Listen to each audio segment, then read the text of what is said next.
Judiciary channel पे आप सभी का स्वागत है। आज की इस वीडियो में हम सेक्शन नंबर 32 से स्टार्ट करेंगे। इससे पहले एडमिशन्स वाला जो है वो हमने कंप्लीट कर लिया, जो कि 17 से 31 तक के सेक्शन कवर करता था। आज हम 32 से स्टार्ट करेंगे। तो यहाँ पे गिवन है, टाइटल है statement by person who can not be called as witness, यानी वे दशाएं जिनमें उस व्यक्ति के द्वारा सुसंगत तथ्य का किया गया कथन सुसंगत है, जो मर गया है या मिल नहीं सकता इत्यादि। तो cases in which statement of relevant fact by person who is dead और can not be found is relevant. तो ये कब रिलेवेंट होगा ऐसा, पहले तो हमें टाइटल अच्छे से पता होना चाहिए। कैसे व्यक्ति के द्वारा यहाँ पे ये जो स्टेटमेंट है वो दिया गया है, जो कि डेड है और जो मिल नहीं सकता। तो उसके कहे हुए कथन को कब हम रिलेवेंट फैक्ट मानेंगे, तो वो यहाँ पे कुछ कंडीशन दी गई है कि कब कब मानेंगे। तो ये टाइटल आपको मालूम होना चाहिए, सीधा टाइटल से क्वेश्चन पूछ लेंगे। Statement written or verbal of relevant fact made by person who is dead or cannot be found or who has become incapable of giving evidence or whose attendance cannot be procured without an amount of delay or expense, which under the circumstances of the case appears to the court unreasonable, are themselves relevant fact in the following case। तो सुसंगत तथ्यों के लिखित या मौखिक कथन जो ऐसे व्यक्ति के द्वारा किए गए थे जो मर गया या मिल नहीं सकता, या जो साक्ष्य देने के लिए असमर्थ हो गया है और जिसकी हाजिरी इतने विलंब या व्यय के बिना उपाप्त नहीं कर सकती, तब जब कोर्ट है वो मामले की परिस्थितियों के अनुसार देखेगा, और अगर न्यायालय को ये अयुक्तियुक्त लगे कि इतना पैसा खराब करना यहाँ पे सही नहीं है, तो वो यहाँ पे निम्नलिखित जो कंडीशन दे रखी हैं इनमें रिलेवेंट फैक्ट के रूप में उसके स्टेटमेंट को मान लिया जाएगा। एक तो माना जाएगा when it relate to cause of death, अगर ये जो है वो मृत्यु के कारण से संबंधित है उसका statement. when the statement is made by the person as to the cause of his death or as to any of the circumstances of the transaction which resulted in his death in cases in which the cause of that person's death come into question, such statements are relevant whether the person who made them was or not at the time when they were made under expectation of death, and whatever may be the nature of the proceeding in which the cause of his death comes into questions। जबकि वह कथन किसी व्यक्ति के द्वारा अपनी मृत्यु के कारण के बारे में या उस व्यवहार की किसी परिस्थिति के बारे में किया गया है जिसके फलस्वरूप उसकी मृत्यु हुई, तब उन मामलों में जिनमें उस व्यक्ति की मृत्यु का कारण प्रश्नगत हो ऐसे कथन सुसंगत है, चाहे उस व्यक्ति को जिसने उन्हें किया है उस समय जब वे किए गए थे मृत्यु की प्रत्याशंका थी या नहीं, चाहे उस कार्रवाई की जिसमें उस व्यक्ति की मृत्यु का कारण प्रश्नगत होता है प्रकृति कैसी क्यों ना हो।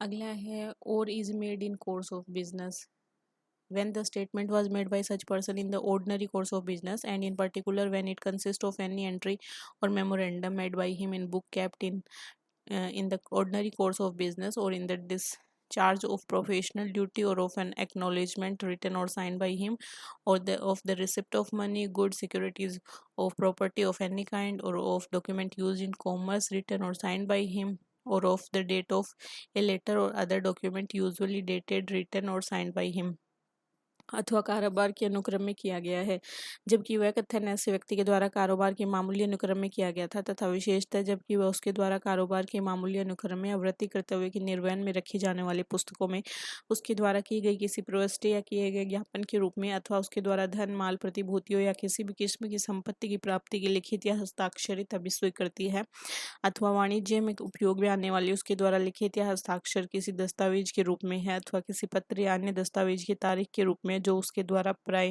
दिनांकित, लिखित या हस्ताक्षरित की जाती थी, या फिर और अगेंस्ट इंटरेस्ट ऑफ मेकर या करने वाले के हित के विरुद्ध है। when the statement is against the pecuniary or proprietary interest of the person making it, when if true it would expose him or would have exposed him to a criminal prosecution or suit for damage, जबकि वह कथन उसे करने वाले व्यक्ति के धन संबंधी या सांपत्तिक हित के विरुद्ध है, या जबकि यदि वह सत्य हो तो उसके कारण उस पर दांडिक अभियोजन या नुकसानी का वाद लाया जा सकता है या लाया जा सकता था। तो इन कंडीशन में रिलेवेंट मानेंगे। फोर्थ है और gives opinion as to public right और कस्टम और matter of general interest when the statement given the opinion of any such person as to the existence of any public right और custom or matter of public of general interest of the existence of which if it existed he would have been likely to be aware, and when such a statement was made before any controversy as to such right, custom or matter had arisen। तो ये यहाँ पे सब title जो दे रखे ना, इनको दे के भी पूछ सकते हैं। क्वेश्चन ऐसे पूछ लेंगे कि statement by person who can not be called as witness के केस में यहाँ पे कौन से वो रिलेवेंट होंगे, तो 4 ऑप्शन दे देंगे, इनमें से एक अलग होगा। इस तरीके से क्वेश्चन पूछ सकते हैं। अगला है और relates to existence of relationship when the statement relate to the existence of the relationship by blood, marriage और अडॉप्शन। ये भी पूछ सकते हैं।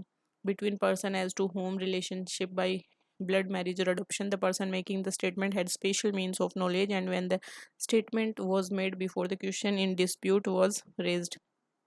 Next है or is made in will or deed relating to family affair when the statement relate to the existence of any relationship by blood, marriage or adoption between person deceased and is made in any will or deed relating to the affairs of the family to which any such a deceased person belonged, or in any family pedigree, or upon any tombstone, family portrait or other thing on which such statement are usually made, and when such statement was made before the question in dispute was raised।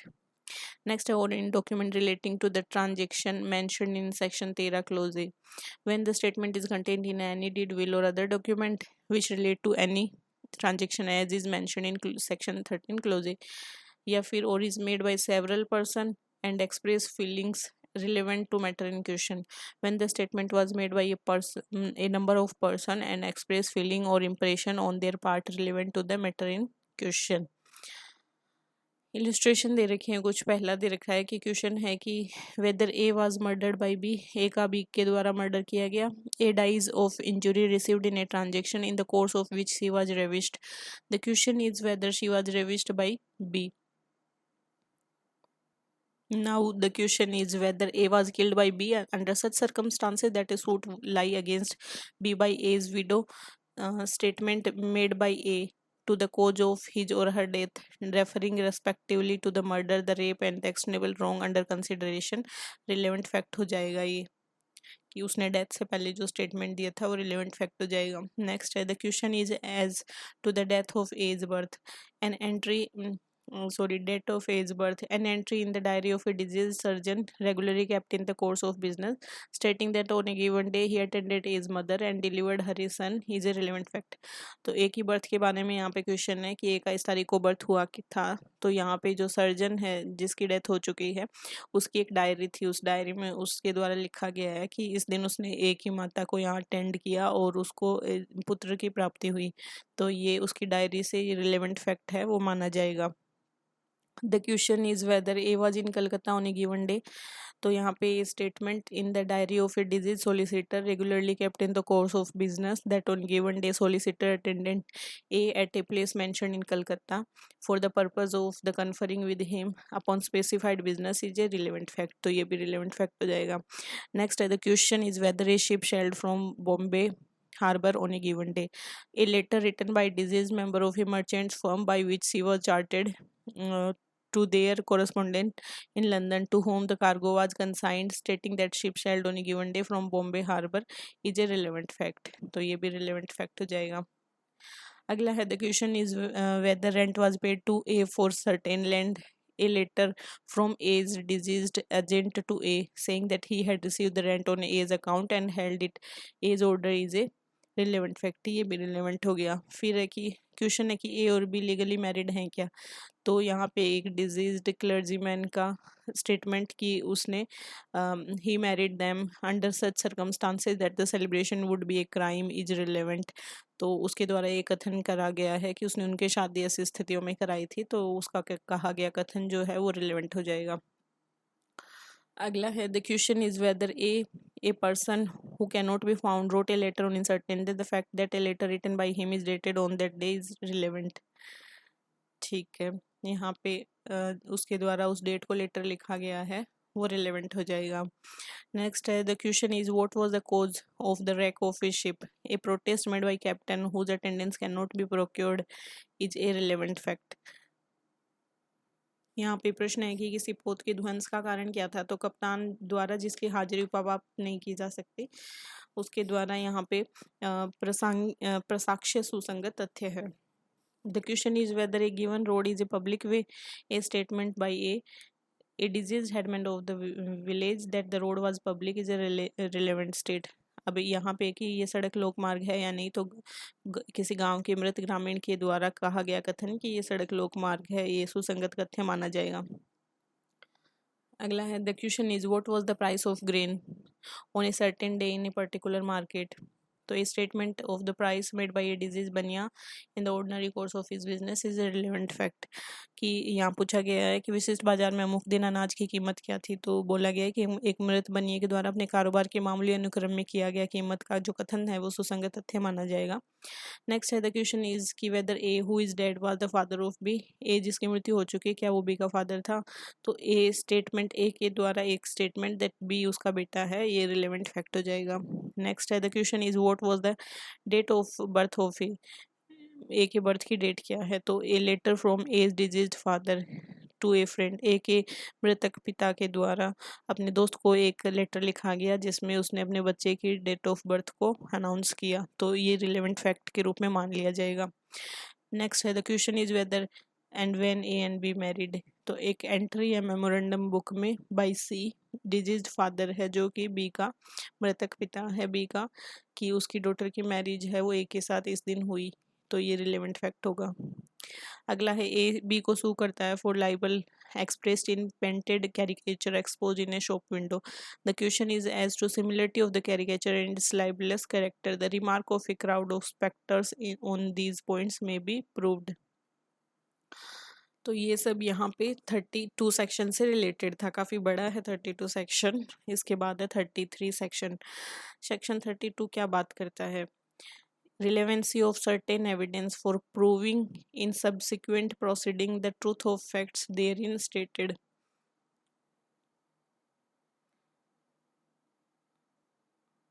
Keyword है subsequent proceeding।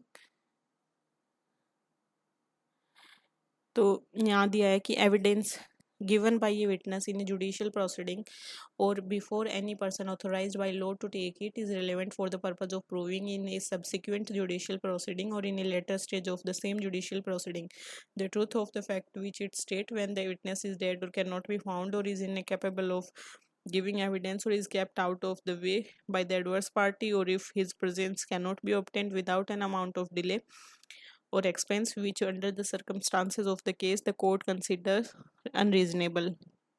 दिया है कि वह साक्ष्य जो किसी साक्षी ने किसी न्यायिक कार्रवाई में या विधि के द्वारा उसे लेने के लिए किसी प्राधिकृत किसी व्यक्ति के समक्ष दिया है, उन तथ्यों की सत्यता को जो साक्ष्य में कथित है किसी पश्चातवर्ती न्यायिक कार्रवाई में या उसी न्यायिक कार्रवाई के आगामी प्रक्रम में साबित करने के प्रयोजन के लिए तब सुसंगत है जबकि वह साक्षी मर गया है या नहीं मिल सकता है या वह साक्ष्य देने के लिए असमर्थ है या प्रतिपक्षी के द्वारा उसकी पहुँच के बाहर कर दिया गया है अथवा यदि उसकी उपस्थिति इतने विलंब या व्यय के बिना जितना कि मामले की परिस्थितियों में न्यायालय अयुक्तियुक्त समझता है अभिप्राप्त नहीं की जा सकती, provided that the proceeding was between the same parties of their representative in interest, that the adverse party in the first proceeding had the right and opportunity to cross examination and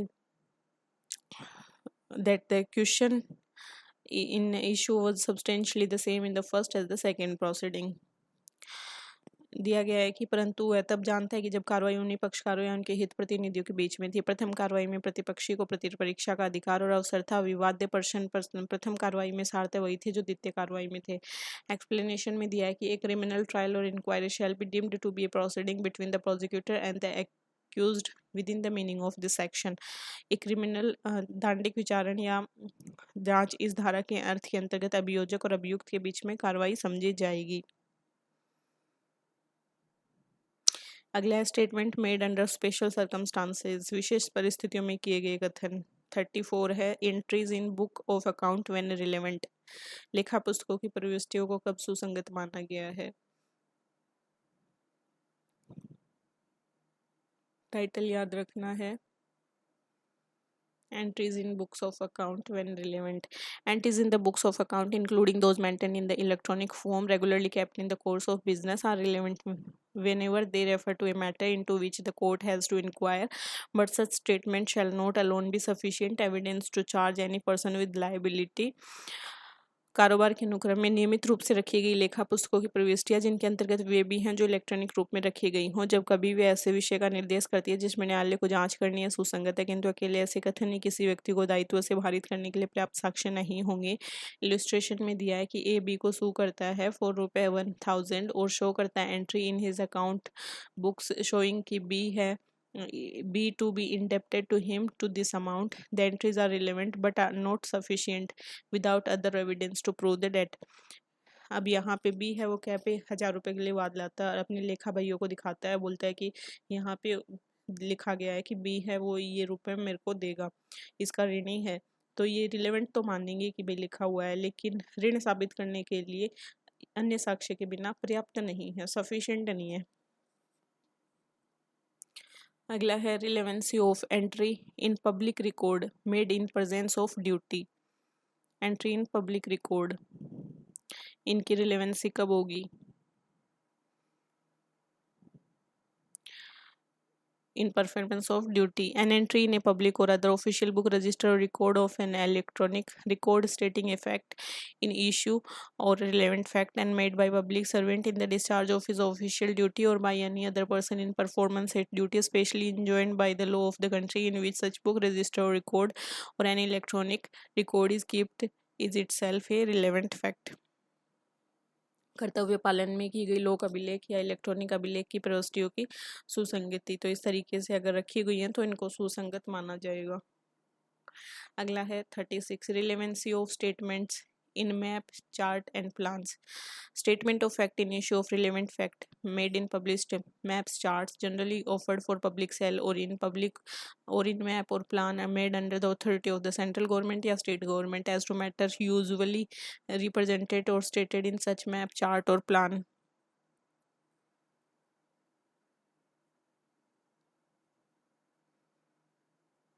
Are themselves relevant facts.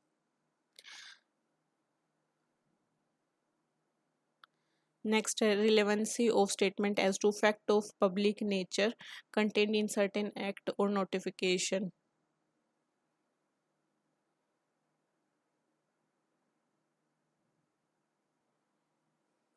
तो public nature है ये यहाँ पे की point है 37 का। किन अधिनियमों या अधिसूचना में अंतर्विष्ट लोक प्रकृति के तथ्य के बारे में कथन की सुसंगति। तो when the court has to form an opinion as to existence of any fact of the public nature any statement of it made in recital contain in any act of parliament of the UK और in any central act, provincial act, state act और in government notification और notification by the crown representative appearing in the official gazette और in any printed paper purporting to be the London Gazette or the Government Gazette of any dominion, colony or possession of His Majesty is a relevant fact. तो ये पहले का act है इसलिए इसमें ये वाली लैंग्वेज यूज करी हुई है। नेक्स्ट है 38 में है कि relevancy of statement as to any law content in law books, any law content in law books, इसकी रिलेवेंसी विधि की पुस्तकों में अंतर्विष्ट किसी विधि के कथनों की सुसंगति। When the court has to, पहले तो टाइटल ही याद रखना है।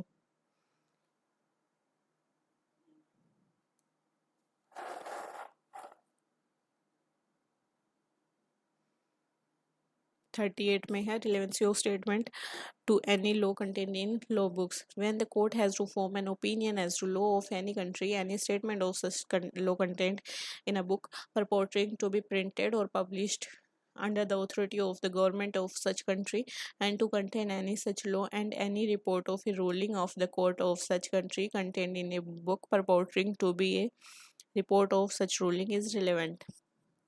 अगला है how much of a statement is to be proved. अब ये जो कथन करा गया है उसमें से कितना साबित किया जाना चाहिए। 39 का है कि what evidence to be given when statement form part of a conversation, document, electronic record, book और सीरीज ऑफ लेटर और पेपर्स। जबकि कथन किसी बातचीत, दस्तावेज, इलेक्ट्रॉनिक अभिलेख, पुस्तक या पत्र या कागज पत्रों के आवली का भाग हो तब क्या साक्ष्य दिया जाए।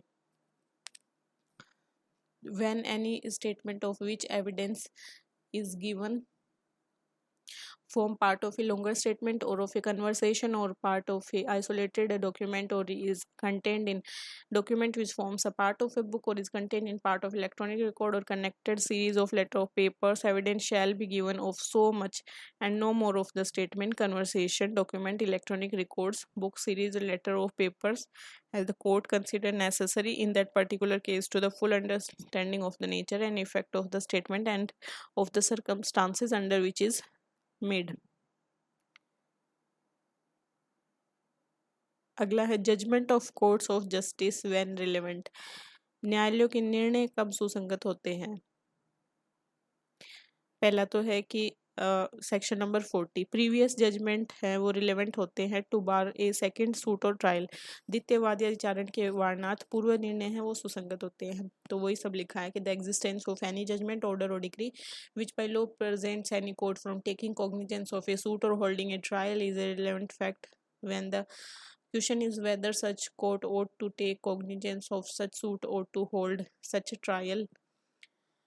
अगला है 41 relevancy of certain judgment in probate etcetera jurisdiction. Probate इत्यादि विषयक अधिकारिता के किन्हीं निर्णयों की सुसंगति। तो यहाँ पे आपको प्रोबेट याद रखना है कीवर्ड 41 में। और सेकेंड ट्रायल और सूट में यूज किया जा सकता है पहले के जजमेंट को, ये 40 है। A final judgment, order or decree of a competent court in the exercise of probate, matrimonial, admiralty or insolvency jurisdiction which confers upon or takes away from any person any legal character or which declares any person to be entitled to any such character or to be entitled to any specific thing not as against any specified person but absolutely is relevant when the existence of any such legal character or the title of any such person to any such thing is relevant.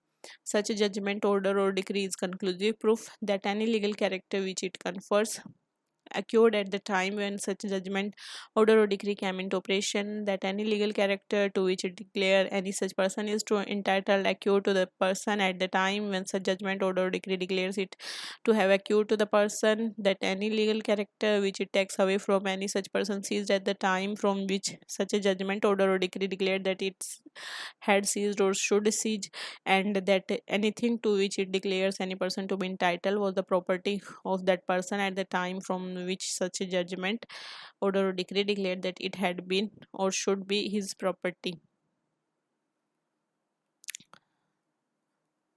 अगला देखते हैं 42 relevancy and effect of judgments, order of decrees other than those mentioned in section 41।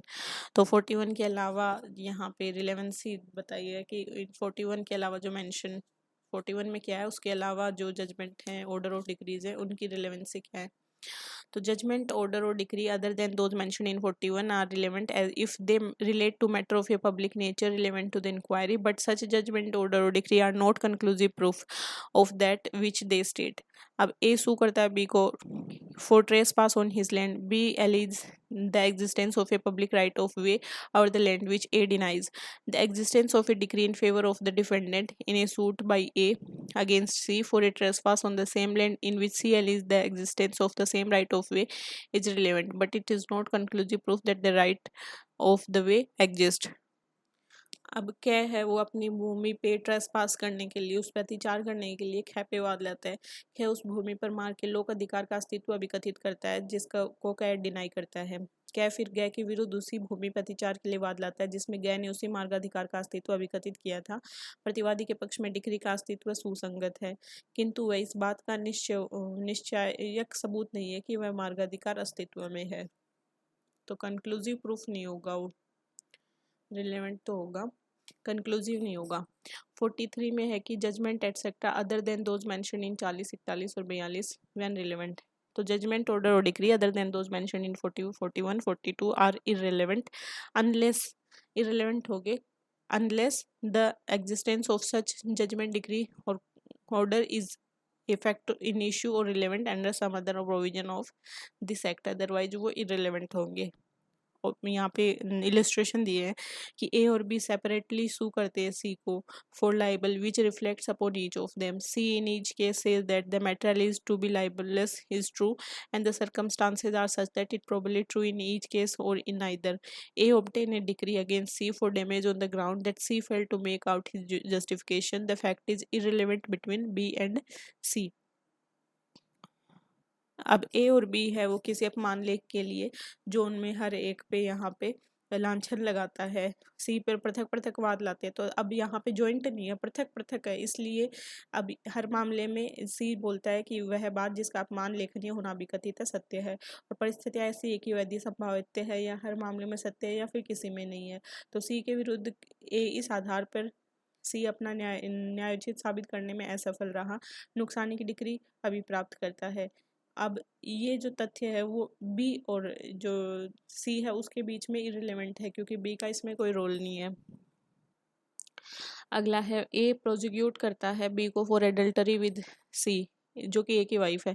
B deny करता है कि सी ए की wife नहीं है but the court convict B of adultery, लेकिन कोर्ट उसको एडल्टरी के लिए दोषी ठहराता है।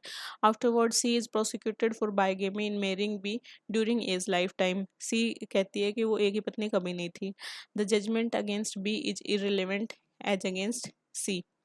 दिया है कि ए है अपनी पत्नी सी के साथ एडल्ट्री करने के लिए बी का अभियोजन करता है। बी है वो इस बात से मना करता है कि ना सी है वो ए की पत्नी है, लेकिन न्यायालय है वो बी को एडल्टरी के लिए दोष सिद्ध करता है। उसके बाद में ए के साथ शादी के बावजूद भी उसके ए के लाइफ टाइम में ही मैरिज के ड्यूरिंग टाइम में ही बी के साथ विवाह करने पर बाइगेमी के लिए सी को यहाँ पे प्रोसिक्यूट किया जाता है। सी कहती है कि वो ए की पत्नी कभी थी ही नहीं।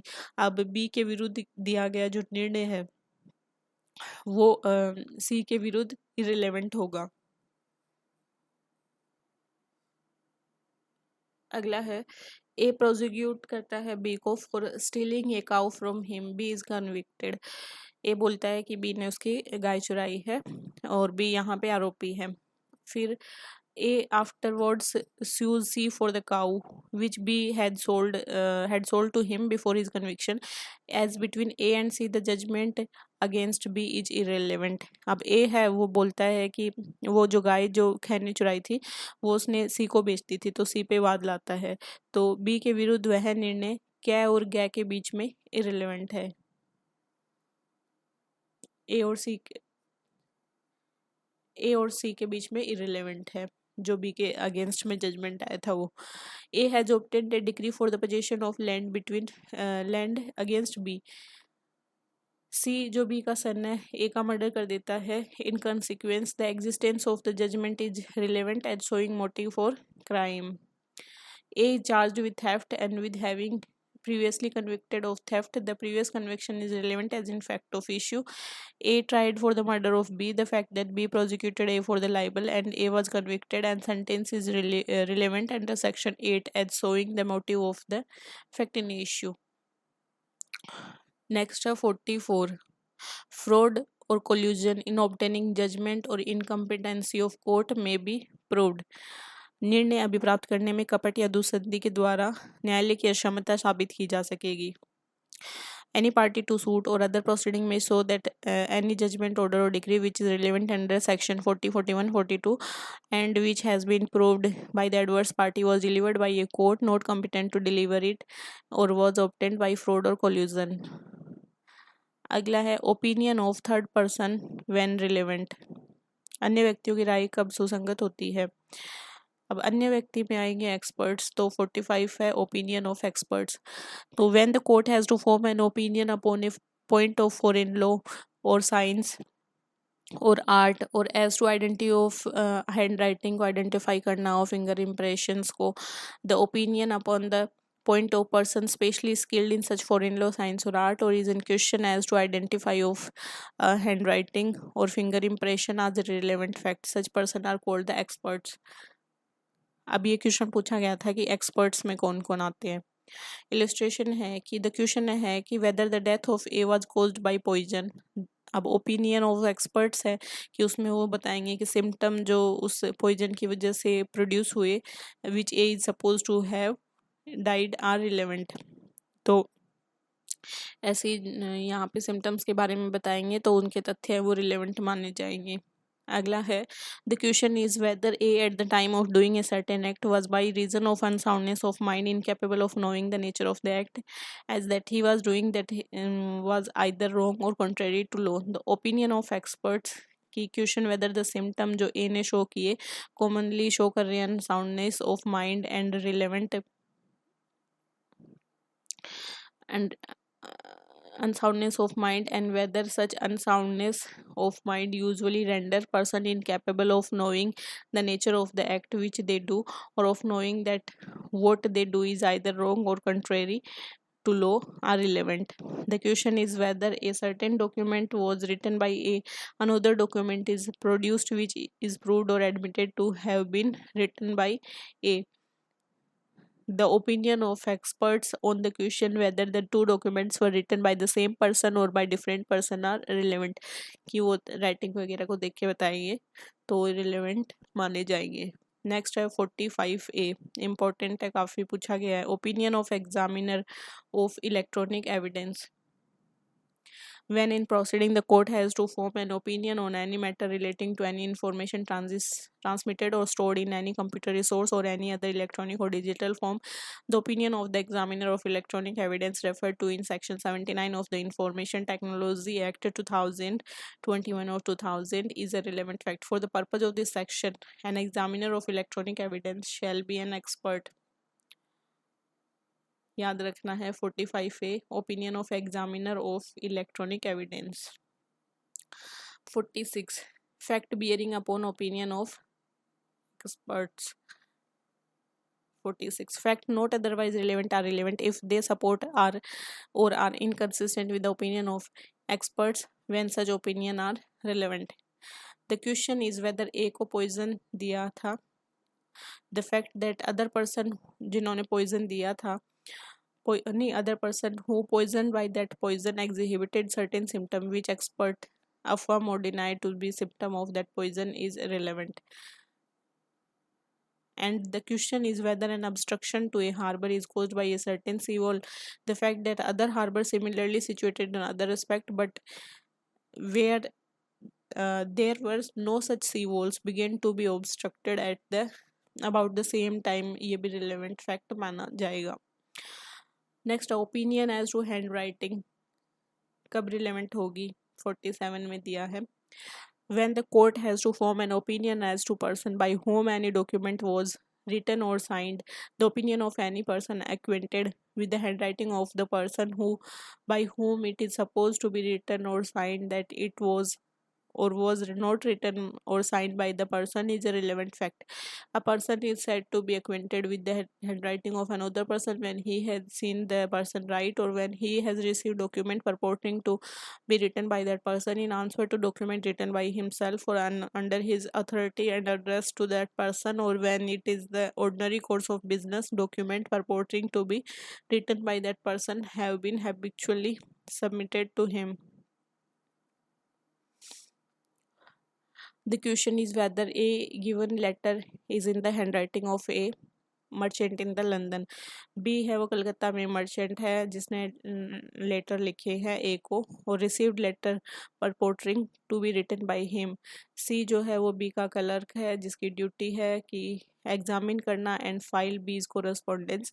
डी है वो बी का ब्रोकर है to whom B habitually submit करता है letter purporting to be written by A for the purpose of advising him thereon. तो यहाँ पे बी सी और डी की जो ओपिनियन है on the question whether the letter is in the handwriting of A are relevant. तो neither B और C D ने कभी ए को लिखते हुए नहीं देखा लेकिन फिर भी उनकी ओपिनियन है वो रिलेवेंट हो जाएगी क्योंकि वो यूजुअली लेटर्स है वो देखते हैं। अगला है opinion as to digital signature when relevant। 47A पूछा गया है when the court has to form an opinion as the electronic signature or any person or the opinion of the certifying authority which has issued the electronic signature certificate is a relevant fact. 48. Opinion as to existence of right of custom when relevant. When the court has to form an opinion as to existence of any general custom or right, the opinion as to the existence of such custom or right of person who would be likely to know of its existence if it existed are relevant. The expression general custom or right include custom or right common to any considerable class of person. Illustration है कि the right of the villager to a particular village to use the water of a particular well is a general right within the meaning of this section. Above 49. Opinion as to uses, tenets, etc. when relevant. When the court has to form an opinion as to the uses and tenet of any body of man of family, the constitution and government of any religious or charitable foundation, the meaning of words or terms used in particular district or particular class of people, the opinion of person having special means of knowledge thereon are relevant facts. यानी प्रथाओं और सिद्धांतों आदि के बारे में राय कब सुसंगत है। तो ये था 49। नेक्स्ट है opinion on relationship when relevant. नातेदारी के बारे में राय कब सुसंगत है। when the court has to form an opinion as to relationship of any one person to another, the opinion expressed by conduct as to the existence of such relationship of any person who as a member of the family or otherwise has special means of knowledge on the subject is a relevant fact, provided that such opinion shall not be sufficient to prove a marriage in proceeding under the Indian Divorce Act 1869 or in prosecution under section 494, 495, 497, 498 of the IPC. The question है कि ए और be married है, तो fact है कि they you are usually received and treated by, उनके friend के द्वारा हस्बैंड वाइफ की तरह ट्रीट किए जाते थे, तो ये रिलेवेंट होगा। नेक्स्ट है द क्वेश्चन है कि ए है वो लेजिटिमेट सन है बी का, तो द फैक्ट दैट ए है उसको हमेशा ट्रीट किया जाता था उसके मेंबर ऑफ द फैमिलीज के द्वारा कि जैसे वो ए का लेजिटिमेट सन है, तो ये रिलेवेंट है। नेक्स्ट है ground of opinion when relevant. Ground of opinion when relevant, राय के आधार कब सुसंगत है। Whenever the opinion of any living person is relevant, the ground on which such opinion is based are relevant. An expert may give an account of experiments perform by him for the purpose of forming his opinion. कोई विशेषज्ञ अपनी राय बनाने के प्रयोजनार्थ किए गए प्रयोगों का विवरण दे सकता है।